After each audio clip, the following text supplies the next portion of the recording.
নমস্কার, হাই নিউজে সকলকে স্বাগত। সঙ্গে রয়েছে আমি রিয়া। শুরু করছি নিউজ টুডে। আর শুরুতেই দেখে নেব আজকের হেডলাইন্স।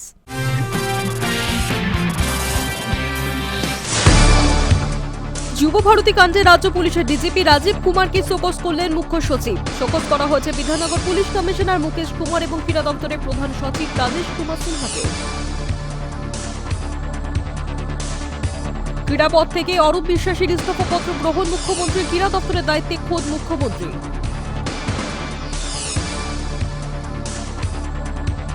প্রকাশিত খসড়া ভোটার তালিকা, কমিশনের নির্দিষ্ট ওয়েবসাইটে ক্লিক করলে দেখা যাচ্ছে বাদ দেওয়া নামের তালিকা। সাত সকালে ফের দুর্ঘটনা মা উড়ালপুলে। একের পর এক গাড়ির সংঘর্ষে গুরুতর আহত এক বাইক আরোহী। কি কারণে এই দুর্ঘটনা তা এখনো স্পষ্ট নয়।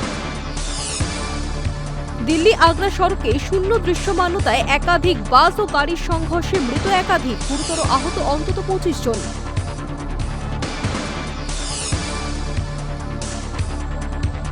ফের রক্তাক্ত জম্মু ও কাশ্মীরের জঙ্গিদের সঙ্গে নিরাপত্তা বাহিনীর গুলির লড়াইয়ে শহীদ হলেন এক পুলিশ কর্মী, আহত হয়েছেন এক জঙ্গিও।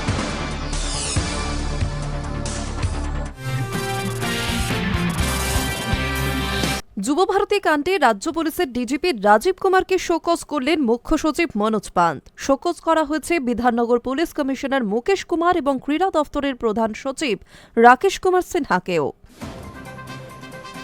যুবভারতী স্টেডিয়ামের বিশৃঙ্খলার ঘটনায় কলকাতা পুলিশের ডিজি রাজীব কুমার সহ একাধিক পদস্থ আধিকারিককে শোকজ করল মুখ্যমন্ত্রীর নির্দেশে গঠিত অবসরপ্রাপ্ত বিচারপতি অসীম কুমার রায়ের নেতৃত্বাধীন কমিটি। শোকজ করা হয়েছে বিধাননগর পুলিশ কমিশনার মুকেশ কুমার এবং ক্রীড়া দপ্তরের প্রধান সচিব রাজেশ কুমার সিনহাকেও। এছাড়াও আইপিএস অনিশ সরকারকে সাসপেন্ড করে বিভাগীয় তদন্তের আওতায় আনা হয়েছে। অন্যদিকে যুবভারতী ক্রীড়াঙ্গনে সিও অবসরপ্রাপ্ত ডব্লিউবিসিএস অফিসার দেবকুমার নন্দনকেও দায়িত্ব থেকে বরখাস্ত করা হয়েছে। এছাড়াও কমিটির সুপারিশ মেনে 4 অফিসারের নেতৃত্বে স্পেশাল ইনভেস্টিগেশন কমিটি বা সিট গঠন করা হয়েছে। কমিটিতে রয়েছেন IPS Piyush Pandey, IPS Javed Shamim, IPS Supratim Sarkar এবং আইপিএস মুরলীধর। কি কারণে গত শনিবার লিওনেল মেসির অনুষ্ঠানে বিশৃঙ্খলা, কেন তা মোকাবিলা করা সম্ভব হল না, এ ব্যাপারে আগামী 24 ঘণ্টার মধ্যে ডিজি রাজীব কুমার সহ পুলিশ এবং প্রশাসনের 3 কর্তাকে জবাবদিহি করতে বলা হয়েছে। ঘটনার দিন নিরাপত্তা ব্যবস্থা কিভাবে করা হয়েছিল, পুলিশের ভূমিকা কি ছিল, নজরদারি ব্যবস্থা কতটা কার্যকর ছিল, এই সমস্ত বিষয়ে বিস্তারিত রিপোর্টও চাওয়া হয়েছে। গত শনিবার যুবভারতীতে আয়োজিত অনুষ্ঠানে উপস্থিত ছিলেন আর্জেন্টাইন ফুটবল তারকা মেসি, কিন্তু মাত্র 23 মিনিটের মধ্যেই নিরাপত্তাজনিত কারণে মাঠ ছাড়তে হয় তাকে। অভিযোগ, রাজনৈতিক নেতা ও মন্ত্রীদের ভিড়ে দর্শকরা মেসিকে ঠিকমতো দেখতেই পাননি। হাজার হাজার টাকা দিয়ে টিকিট কেটে খালি হাতে ফিরে যেতে হয় বহু দর্শককে। পরিস্থিতি এতটাই উত্তপ্ত হয়ে ওঠে যে ক্ষুব্ধ দর্শকদের একাংশ স্টেডিয়ামে ভাঙচুর চালায়। এই ঘটনার পর মুখ্যমন্ত্রী মমতা বন্দ্যোপাধ্যায়ের নির্দেশে গঠিত হয় উচ্চ পর্যায়ের তদন্ত কমিটি। কমিটিতে ছিলেন অবসরপ্রাপ্ত বিচারপতি অসীম কুমার রায়, মুখ্য সচিব মনোজ পান্ত এবং স্বরাষ্ট্র সচিব নন্দিনী চক্রবর্তী। কমিটির সুপারিশ ছিল ঘটনার পূর্ণাঙ্গ তদন্তে সিনিয়র পুলিশ অফিসারের নেতৃত্বে একটি বিশেষ তদন্তকারী দল গঠন করা হোক। পাশাপাশি সেদিনের ঘটনায় পুলিশের ভূমিকা নিয়ে বিস্তারিত রিপোর্টও তলব করা হয়েছে। এরপরই রাজ্য পুলিশের ডিজি সহ 3 পদস্থ কর্তাকে শোকজ করা হয়েছে। একই সঙ্গে এক অফিসারের বিরুদ্ধে বিভাগীয় তদন্ত শুরুর নির্দেশ এবং অপর এক অবসরপ্রাপ্ত অফিসারকে যুবভারতীর দায়িত্ব থেকে সরিয়ে দেওয়া হয়েছে। High news network.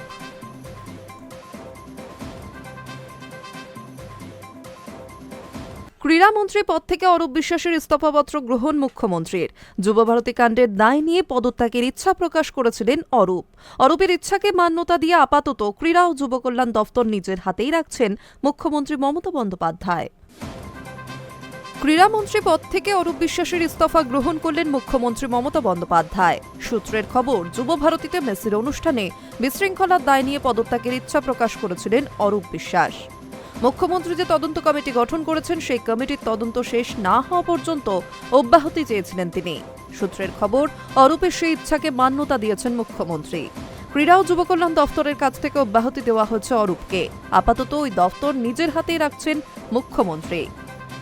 গত শনিবার যুবভারতী স্টেডিয়ামে লিওনেল মেসি ইভেন্টকে কেন্দ্র করে যে নৈরাজ্যের পরিস্থিতি তৈরি হয়েছিল, এদিন তার দায় নিয়ে অব্যাহতি চেয়ে মুখ্যমন্ত্রী মমতা বন্দ্যোপাধ্যায়কে চিঠি দিয়েছিলেন ক্রীড়ামন্ত্রী। ওই চিঠিতে অরূপ বিশ্বাস লিখেছিলেন, নিরপেক্ষ তদন্তের মর্মে আমি ক্রীড়ামন্ত্রী হিসেবে আপনার কাছে অব্যাহতি চাইছি।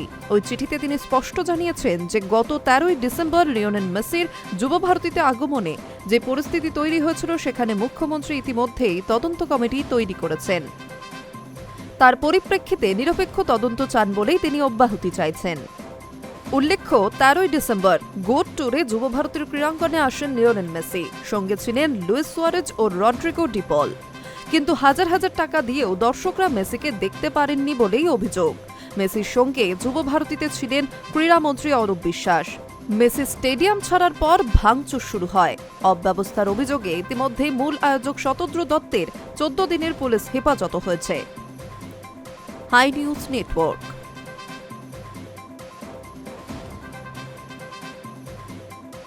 প্রকাশিত খসড়া ভোটার তালিকা। বঙ্গে এসআইআর প্রক্রিয়ায় পূর্ব ঘোষণা মতো 16ই ডিসেম্বর মঙ্গলবার সকালে নির্বাচন কমিশন প্রকাশ করল খসড়া ভোটার তালিকা। কমিশনের নির্দিষ্ট ওয়েবসাইটে ক্লিক করলে দেখা যাচ্ছে বাদ যাওয়া নামের তালিকা। বাংলায় ভোটার তালিকার বিশেষ নিবিড় সংশোধনের কাজ শেষে মঙ্গলবার 16ই ডিসেম্বর প্রকাশ্যে এলো খসড়া ভোটার তালিকা। নির্বাচন কমিশনের দেওয়া নির্দিষ্ট দুটি ওয়েবসাইটে দেখা যাচ্ছে বিস্তারিত তালিকা। এনুমারেশন ফর্ম পূরণ করার পর কাদের নাম উঠেছে খসড়া তালিকায়, বাদ পড়েছে কাদের নাম, মৃত, স্থানান্তরিত, এমনকি ভূতুড়ে ভোটারের সংখ্যাও জানা যাচ্ছে খসড়া তালিকা থেকে। খসড়া তালিকা থেকে নাম বাদ পড়েছে মোট 58,20,898 জনের। এর মধ্যে নিখোঁজের সংখ্যা 12,20,038 জন, অনুপস্থিত 19,88,076 জন, মৃত 24,16,852 জন, ডুপ্লিকেট ভোটার 1,38,000। ভুতুড়ে ভোটারের সংখ্যাও উল্লেখ করা হয়েছে খসড়া তালিকায়। সেই সংখ্যা 1,83,328। আপনার নাম আছে কিনা কিভাবে দেখবেন? https:/ceo.wb.gov.in/sir অথবা https:/electoralsearch.eci.gov.in/। এই ওয়েবসাইটে ক্লিক করলে দেখবেন বাঁদিকে রয়েছে এপিক নাম্বার এবং ডানদিকে রাজ্যের নাম দেওয়া জায়গা। এই দুই জায়গা পূরণ করতে হবে, অর্থাৎ আপনার এপিক নাম্বার এবং রাজ্যের নাম দিন। এর নিচে রয়েছে একটি ক্যাপচা কোড, পাশের খালি জায়গায় কোড বসান। তার নিচে পাবেন সার্চ অপশন, সেখানে ক্লিক করলে নিজের নাম দেখতে পাবেন। এছাড়া খসড়া ভোটার তালিকা দেখা যাবে কমিশনের অ্যাপ ইসিনেট বা ECINET। কিভাবে দেখবেন নিজের নাম? এই অ্যাপটি খোলার পর দেখবেন সবুজ রঙের একটি ফাঁকা জায়গায় লেখা search your name in voter list. তাতে ক্লিক করলে নতুন পাতা খুলে যাবে। তারপর ক্লিক করতে হবে ভোটার আইডি বা এপিক অপশানে। সেটিতে ক্লিক করলে নিচে ভোটার আইডি বা এপিক নম্বর দেওয়ার একটি জায়গা থাকবে। সেখানে নিজের এপিক নম্বর দিয়ে সার্চ অপশানে ক্লিক করলেই আপনি দেখতে পাবেন আপনার নাম খসড়া তালিকায় রয়েছে কিনা। Hi news network.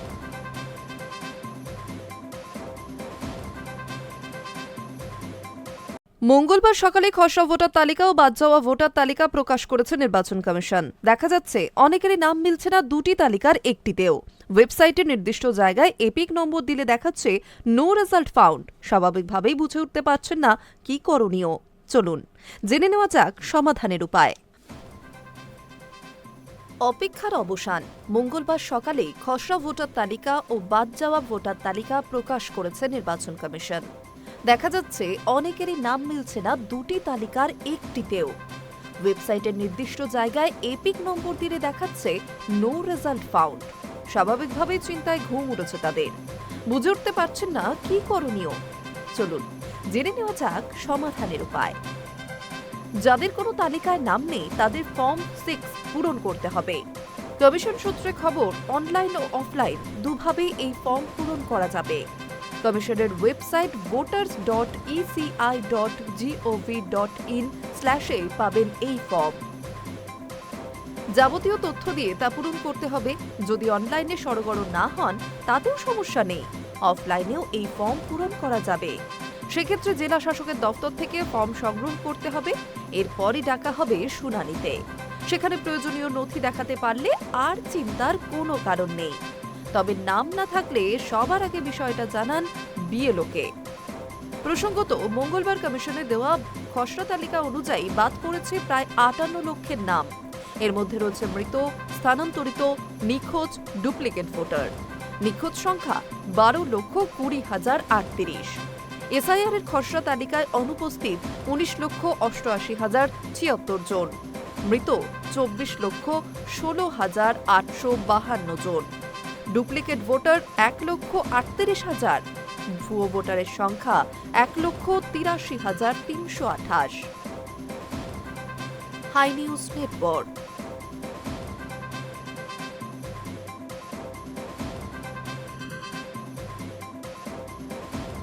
ভোট যত এগিয়ে আসছে, হাওড়া শহর যেন ততই ঢুকে পড়ছে এক বিশাল ভাঙা গড়ার কর্মযজ্ঞে। উত্তর হাওড়া থেকে দক্ষিণ, প্রধান সড়ক থেকে গলিপথ, সর্বত্রই চলছে রাস্তা ভাঙা, নতুন করে নির্মাণ কিংবা মেরামতির কাজ। একই সঙ্গে একাধিক জায়গায় কাজ শুরু হওয়ায় কার্যত অবরুদ্ধ হয়ে পড়ছে যান চলাচল। ভোট যত এগিয়ে আসছে, হাওড়া শহর যেন ততই ঢুকে পড়ছে এক বিশাল ভাঙা গড়ার কর্মযজ্ঞে। উত্তর হাওড়া থেকে দক্ষিণ, প্রধান সড়ক থেকে গলিপথ, সর্বত্রই চলছে রাস্তা ভাঙা, নতুন করে নির্মাণ কিংবা মেরামতির কাজ। কোথাও পুরনো পিচ তুলে ঢালাই রাস্তা, কোথাও ভাঙা রাস্তার জোড়াতালি, আবার কোথাও সম্পূর্ণ নতুন করে রাস্তা তৈরির উদ্যোগ। একসঙ্গে একাধিক জায়গায় কাজ শুরু হওয়ায় কার্যত অবরুদ্ধ হয়ে পড়ছে যান চলাচল। ফলে প্রতিদিনই ঘন্টার পর ঘন্টা রাস্তায় আটকে পড়ছেন সাধারণ মানুষ। উত্তর হাওড়ার অন্যতম গুরুত্বপূর্ণ সড়ক বেনারস রোডে পুরনো পিচ তুলে ঢালাইয়ের কাজ চলছে। কাজের জন্য একদিকে রাস্তা বন্ধ রাখতে হচ্ছে, যার ফলে অন্য দিক দিয়ে একমুখী কিংবা পাল্টা পথে যান চলাচল করাতে হচ্ছে। এর প্রভাব পড়ছে গোটা উত্তর হাওড়ার ট্রাফিক ব্যবস্থায়।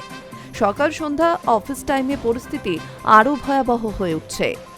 একই ছবি দক্ষিণ হাওড়ার শিবপুর এলাকাতেও। ফরসুর রোডে পিচ ঢালাইয়ের কাজ চলায় মাঝে মধ্যেই রাস্তা বন্ধ করে দেওয়া হচ্ছে। উল্টো দিক দিয়ে দুমুখী যান চলাচল করানো হচ্ছে, যা দুর্ঘটনার ঝুঁকি বাড়াচ্ছে বলেই মনে করছেন চালকেরা। কোনা এক্সপ্রেসওয়ের উপরে এলিভেটেড করিডোর নির্মাণের জন্য বহুদিন ধরেই জাতীয় সড়কের একটি বড় অংশ খুঁড়ে রাখা হয়েছে। দিনের পর দিন কাজ চললেও স্থায়ী সমাধান মিলছে না বলেই অভিযোগ। শুধু বড় রাস্তা নয়, বাক্সারা, মন্দিরতলা, বকুলতলা, শালকিয়া, বেলগাছিয়া, কদমতলার মতো ঘনবসতিপূর্ণ এলাকাগুলির গলি রাস্তাতেও চলছে মেরামতির কাজ। কোথাও জল জমে কাজ থেমে যাচ্ছে, আবার কোথাও একসঙ্গে একাধিক গলি খোঁড়ায় স্থানীয় বাসিন্দাদের চলাচল কার্যত অসম্ভব হয়ে উঠছে। অ্যাম্বুলেন্স কিংবা জরুরি পরিষেবার গাড়ি ঢুকতে পারছে না, এমন অভিযোগও উঠছে। এর উপরে বিদ্যাসাগর সেতুতে প্রায় প্রতি রবিবারই রক্ষণাবেক্ষণ কিংবা মেরামতির জন্য যান চলাচল আংশিক বা সম্পূর্ণ বন্ধ থাকছে। ফলে উত্তর ও দক্ষিণ কলকাতার সঙ্গে হাওড়ার যোগাযোগে তৈরি হচ্ছে বড়সড় জট। বিকল্প সেতু ও রাস্তাগুলিতে চাপ বেড়ে গিয়ে যানজট চরম আকার নিচ্ছে।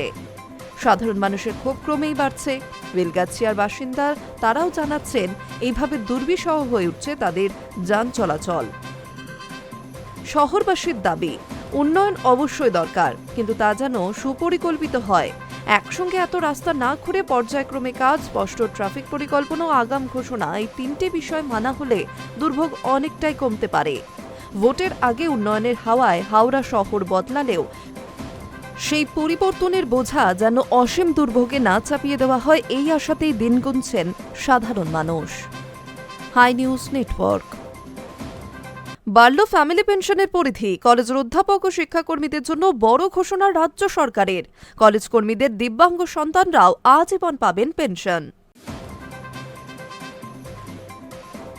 রাজ্য সরকার পোষিত কলেজের অধ্যাপক ও শিক্ষাকর্মীদের জন্য বড় ঘোষণা, বাড়ল ফ্যামিলি পেনশনের পরিধি। এবার কলেজের কর্মীদের দিব্যাঙ্গ সন্তানরাও আজীবন পাবেন পেনশন। রাজ্যের এই সিদ্ধান্তে খুশি কলেজের অধ্যাপক ও শিক্ষাকর্মীরা। রাজ্য সরকার পোষিত কলেজের অধ্যাপক শিক্ষাকর্মীরা অবসরের পর পেনশন পান। একটা সময় পর্যন্ত যিনি চাকরি করতেন তার অবর্তমানে স্ত্রী পেনশন পেতেন। পরবর্তীতে সেই নিয়মে বদল আনে রাজ্য। গত বছর রাজ্যের তরফে ঘোষণা করা হয় ফ্যামিলি পেনশনের আওতায় আনা হচ্ছে চাকুরিরতের অবিবাহিতা, বিধবা অথবা ডিভোর্সি মেয়েকে। সেক্ষেত্রে বয়সসীমা 25 বছর। এবার পেনশনের পরিধি আরও বাড়ালো রাজ্য। গত 8ই ডিসেম্বর উচ্চশিক্ষা দপ্তরের তরফে এ সংক্রান্ত বিজ্ঞপ্তি জারি করা হয়েছে। সেখানে স্পষ্টভাবে জানানো হয়েছে, ছেলে বা মেয়ে যাই হোক না কেন, সন্তান যদি বিশেষ ক্ষমতা সম্পন্ন অর্থাৎ 25 বছরের পরও উপার্জনক্ষম না হয়, তারাও পাবে বাবা অথবা মায়ের পেনশন। প্রসঙ্গত, রাজ্য সরকারি কর্মীদের পেনশনের পরিমাণ নির্ভর করে বেতন ও চাকরির বয়সের উপর। তবে পেনশনের সুবিধা পাওয়ার জন্য চাকরির বয়স 10 বছরের বেশি হওয়া আবশ্যক, অন্যথায় কর্মীরা পেনশনের আওতায় আসেন না। Hi news network.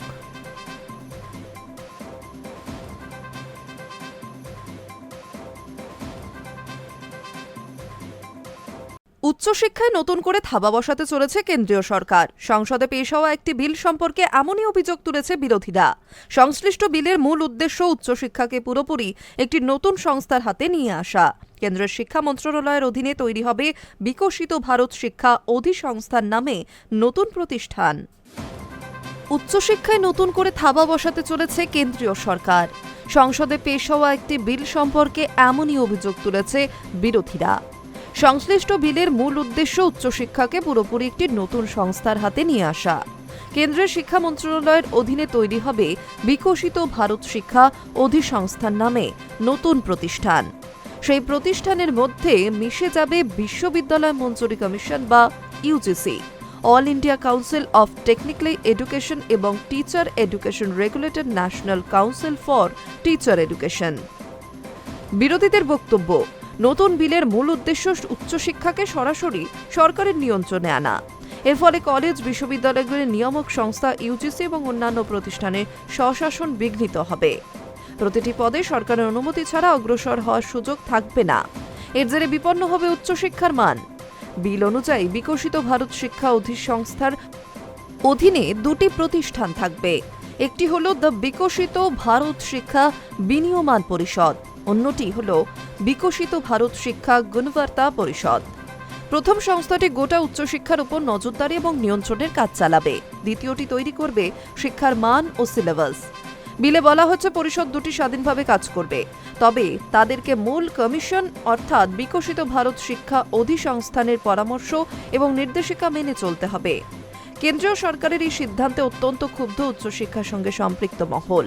শিক্ষকদের সর্বভারতীয় সংগঠন federation of central universities teachers association বলেছে, নয়া আইনে কেন্দ্রীয় সরকার উচ্চশিক্ষাকে কক্ষিগত এবং নিয়ন্ত্রণ করার চেষ্টা ক্ষমতা নিজেদের হাতে নিল।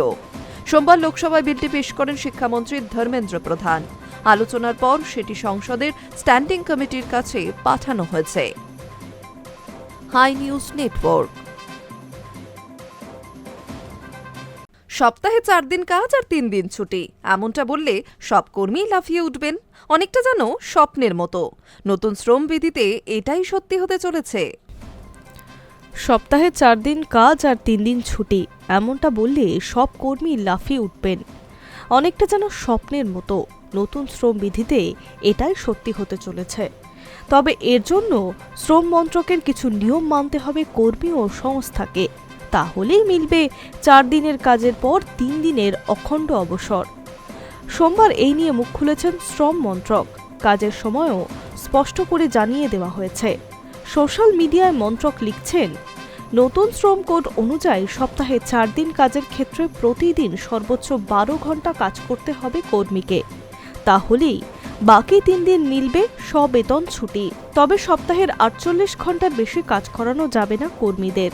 নির্ধারিত সময়ের বেশি কাজ করলে তা ওভারটাইম, তখন দ্বিগুণ হারে মজুরি দিতে হবে। সপ্তাহে 4 দিন কাজ করতে হলে তার নিয়ম আছে।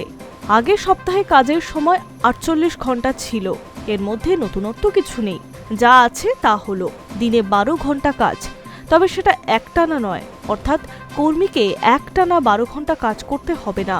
এর মধ্যে তিনি বিশ্রাম নিতে পারবেন, সেরে নিতে পারবেন খাওয়া দাওয়া, এমনটাই জানানো হয়েছে নতুন শ্রমবিধিতে। অন্যদিকে নতুন নিয়ম কি সবার জন্য বাধ্যতামূলক? তবে শ্রম মন্ত্রক এও জানিয়েছে সপ্তাহে 4 দিন কাজ করতেই হবে এমন কোনো নিয়ম জারি করা হচ্ছে না, অর্থাৎ এটা বাধ্যতামূলক নয়। কর্মীরাই ঠিক করবেন তারা কি করবেন, মন্ত্রক কোনো হস্তক্ষেপ করবে না। কোনো অফিস চাইলে সপ্তাহে 6 দিন কাজ, 1 দিনের ছুটির মডেল চালু রাখতে পারে। সংস্থার নীতি রাজ্য সরকারের নিয়ম এবং কাজের প্রকৃতির ওপরেই পুরোটা নির্ভর করবে। এছাড়াও চুক্তিভিত্তিক কর্মীরাও সুবিধা পাবেন। নতুন শ্রম কোডে চুক্তিভিত্তিক কর্মীরাও স্থায়ী কর্মীদের মতো সুযোগ সুবিধা পাবেন। ছুটি, স্বাস্থ্য বীমা, সামাজিক সুরক্ষা মিলবে সবই। একই ধরনের কাজ করলে স্থায়ী কর্মীদের সমান মজুরিও দিতে হবে বলে জানানো হয়েছে। উপরিউক্ত এই বিষয়গুলি দেখে বিশেষজ্ঞদের মতে নতুন শ্রম কোড অনেক বেশি সহজ এবং স্বচ্ছ বলে মনে করছে বিশেষজ্ঞদের একাংশ। প্রো টিভিটির ভারতীয় শাখায় ম্যানেজিং ডিরেক্টর পুনিত গুপ্ত যেমন বলেছেন, এটা খুবই ইতিবাচক। কর্মীদের সামাজিক জীবনও রয়েছে, তাদের জন্য সুবিধাজনক। সংস্থাগুলি নিজেদের মতো করে পরিকল্পনা করতে পারবে, কোনো বিভ্রান্তি থাকবে না। প্রথমবার গিগ এবং ফ্রিল্যান্সদের শ্রম বিধির আওতায় আনা হয়েছে, এটাও একটা ভালো দিক। Hi news Network. ভয়াবহ পর্যায়ে পৌঁছেছে দিল্লির বাতাস। সোমবার রাজধানীর বাতাসের গুণমান সূচক ছিল 450-এর উপরে। পরিস্থিতি বিচার করে পঞ্চম শ্রেণী পর্যন্ত দিল্লির সমস্ত স্কুলগুলিকে অনলাইনে পঠন পাঠন চালুর নির্দেশ দিল দিল্লি সরকার। ভয়াবহ পর্যায়ে পৌঁছেছে দিল্লির বাতাস। সোমবার রাজধানীর বাতাসের গুণমান সূচক ছিল 450-এর উপরে। পরিস্থিতি বিচার করে পঞ্চম শ্রেণী পর্যন্ত দিল্লির সমস্ত স্কুলকে অনলাইনে পঠন পাঠন চালুর নির্দেশ দিল রেখা গুপ্তার সরকার। তবে ষষ্ঠ থেকে নবম এবং একাদশ শ্রেণীর পঠন পাঠন আপাতত হাইব্রিড পদ্ধতিতেই হবে বলে জানানো হয়েছে। দূষণের জেরে কার্যত গ্যাস চেম্বারে পরিণত হয়েছে দিল্লি। দিওয়ালির সময় থেকে সেই যে বাতাস দূষিত কণার মাত্রা বৃদ্ধি পেতে শুরু করেছে, পরিস্থিতি কিছুতেই নিয়ন্ত্রণে আনা যাচ্ছে না। এই পরিস্থিতিতে সম্প্রতি দিল্লির সমস্ত স্কুলগুলিকে হাইব্রিড পদ্ধতিতে পঠন পাঠন চালিয়ে নিয়ে যাওয়ার নির্দেশ দেওয়া হয়েছিল, কিন্তু সোমবার পূর্ববর্তী সেই নির্দেশে কিছুটা বদল আনা হলো। পঞ্চম শ্রেণী পর্যন্ত রাজধানীর সমস্ত স্কুলগুলিকে সম্পূর্ণ অনলাইনে পঠন পাঠন চালুর নির্দেশ দিল দিল্লি সরকার। প্রসঙ্গত, দীপাবলির পর থেকে বিষাক্ত হয়ে উঠেছে দিল্লির বাতাস, তাই ক্লাউড সিডিং এর ব্যবস্থা করেছিল দিল্লি সরকার। সম্প্রতি তার ট্রায়ালও হয়, কিন্তু বৃষ্টি হয়েছে না হওয়ার মতো। অথচ ইতিমধ্যেই 3টি ব্যর্থ ট্রায়াল বাবদ প্রায় 1.07 কোটি টাকা খরচ হয়ে গিয়েছে, কিন্তু লাভের লাভ কিছুই হয়নি, বরং লাফিয়ে বেড়েছে দূষণ। প্রাক্তন আইপিএস অফিসার ও বিজেপি নেত্রী কিরণ বেদি কয়েকদিন আগেই দাবি করেন, রাজধানীর বর্তমান পরিস্থিতি কোভিডের সঙ্গে তুলনীয়। এহেন পরিস্থিতিতে দূষণ যে শিশু ও বর্ষিয়ানদের জন্য বিপজ্জনক হয়ে উঠেছে, সতর্ক করছেন বিশেষজ্ঞরা। অনেকেরই চোখ জ্বালা ও ক্রমাগত কাশির উপসর্গ রয়েছে। জল স্প্রে করে দূষণকে নিয়ন্ত্রণ করার চেষ্টা করছে প্রশাসন, কিন্তু পরিস্থিতির উন্নতি আর হচ্ছে না। Hi news network.